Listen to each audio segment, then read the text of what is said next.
Welcome to my channel Poonam Vayada 5032 on YouTube. અગાઉના વિડીયોમાં ધોરણ 10ના ટેક્સ્ટબુકના સંસ્કૃત ટેક્સ્ટબુક ચેપ્ટર નંબર 1ના સંસ્કૃત ક્વેશ્ચન આન્સર મૂક્યા હતા. આજે એના જ ગુજરાતીના ક્વેશ્ચન આન્સર મૂકવાના છે. આજના વિડીયોમાં ધોરણ 10 સંસ્કૃત ટેક્સ્ટબુક ચેપ્ટર નંબર 1 ગુજરાતીના ક્વેશ્ચન આન્સર કેવી રીતે છે. કદાચ કોઈ વિદ્યાર્થી પાસે ગાઈડલાઈન ન હોય તો આ ક્વેશ્ચન આન્સર મારા વિડીયોને સાંભળતા લખીને પણ રાખી શકે છે. એના માટે થઈને ફૂલ ક્વેશ્ચન અને ફૂલ આન્સર અહીંયા હું મારી ચેનલ દ્વારા આપણને બતાવવામાં આવે છે. હવે પહેલો ક્વેશ્ચન છે, ઋષિ સૂર્ય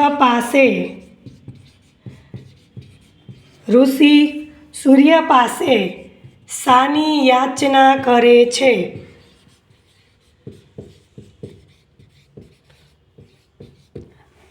ઋષિ સૂર્ય પાસે શાની યાચના કરે છે? ઋષિ સૂર્ય પાસે શાની યાચના કરે છે? તો જવાબ ઋષિ સૂર્ય પાસે યાચના કરે છે. આટલું ક્વેશ્ચનમાંથી પછી આપણે લખશું હે દેવ ઇન્ટુ ઇન્વર્ટેડ કોમામાં હે દેવ સર્વ દુષ્કર્મો હે દેવ સર્વે દુષ્કર્મો દુર્ગુણો દૂર કરો અને સર્વે દુષ્કર્મો દુર્ગુણો દૂર કરો અને અમારા માટે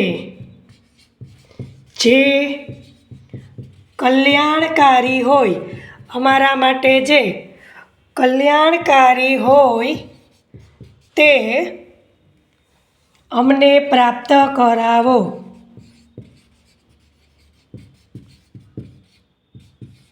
ધોરણ 10માં છીએ એટલે આપણે આ બધું રિપીટ કરવાની જરૂર નથી કે ઋષિ સૂર્ય પાસે યાચના કરે છે એવું બધું લખવાની જરૂર નથી. સમજી જ લેવાનું.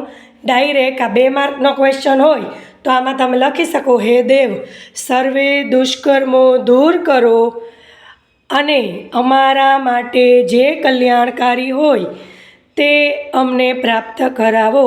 હે દેવ સર્વે દુષ્કર્મો દુર્ગુણો દૂર કરો અને અમારા માટે જે કલ્યાણકારી હોય તે અમને પ્રાપ્ત કરાવો. આ પહેલા પ્રશ્નનો જવાબ. દુષ્કર્મો દુર્ગુણો દૂર કરો ને અમારા માટે જે કલ્યાણકારી હોય તે પ્રાપ્ત કરાવો. બરાબર છે. હવે આપણે બીજો ક્વેશ્ચન લેશું અને એનો આન્સર લેશું. બીજો ક્વેશ્ચન છે, પતિ પ્રત્યે પત્નીએ કેવી વાણી ઉચ્ચારવી જોઈએ? કેવી વાણી ઉચ્ચારવી જોઈએ?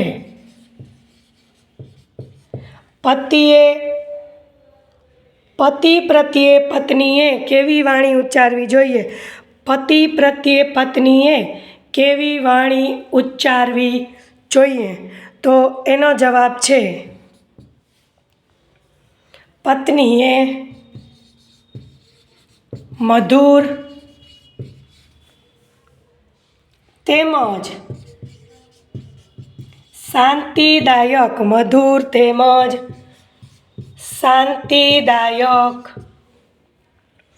વાણી ઉચ્ચારવી જોઈએ.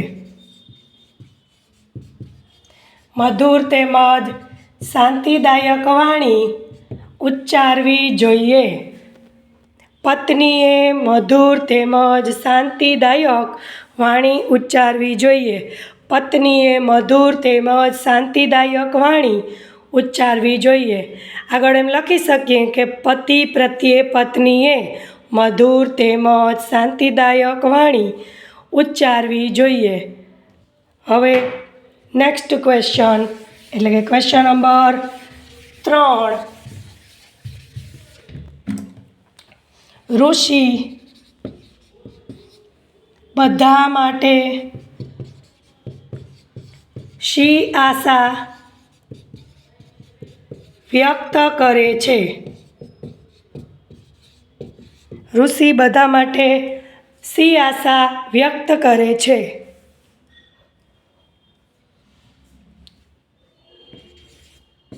સૌ સુખી અને રોગરહિત. સૌ સુખી અને રોગરહિત થાઓ. સૌ સુખી અને રોગરહિત થાઓ. સૌ મંગલકારી વસ્તુ નિહાળો. સૌ મંગલકારી વસ્તુઓ નિહાળો અને કોઈ પણ વ્યક્તિ દુઃખી ન થાઓ. જો ક્વેશ્ચન છે ઋષિ બધા માટે શી આશા વ્યક્ત કરે છે? તો સૌ સુખી અને રોગરહિત થાઓ, મંગલકારી વસ્તુઓ નિહાળો અને કોઈ પણ વ્યક્તિ દુઃખી ન થાઓ. સૌ સુખી અને રોગરહિત થાઓ. સૌ મંગલકારી વસ્તુઓ નિહાળો અને કોઈ પણ વ્યક્તિ દુઃખી ન થાઓ. સૌ સુખી અને રોગરહિત થાઓ. સૌ મંગલકારી વસ્તુઓ નિહાળો અને કોઈ પણ વ્યક્તિ દુઃખી ન થાઓ. આવો ઋષિ બધા માટે આશા વ્યક્ત કરે છે. આ 3 ક્વેશ્ચન અહીંયા કરાવવામાં આવ્યા, જે ધોરણ 10 Sanskrit textbook chapter number 1 ગુજરાતીવાળા ક્વેશ્ચન આન્સર. અગાઉના ક્વેશ્ચન છે એ અગાઉના હવે પછીના વિડીયોમાં લેવામાં આવશે, જેના માટે તમારે મારી ચેનલને સબસ્ક્રાઈબ કરવી પડશે. Like, comment, share and subscribe on YouTube. Poonam Vayada 5032. જય દ્વારકાધીશ.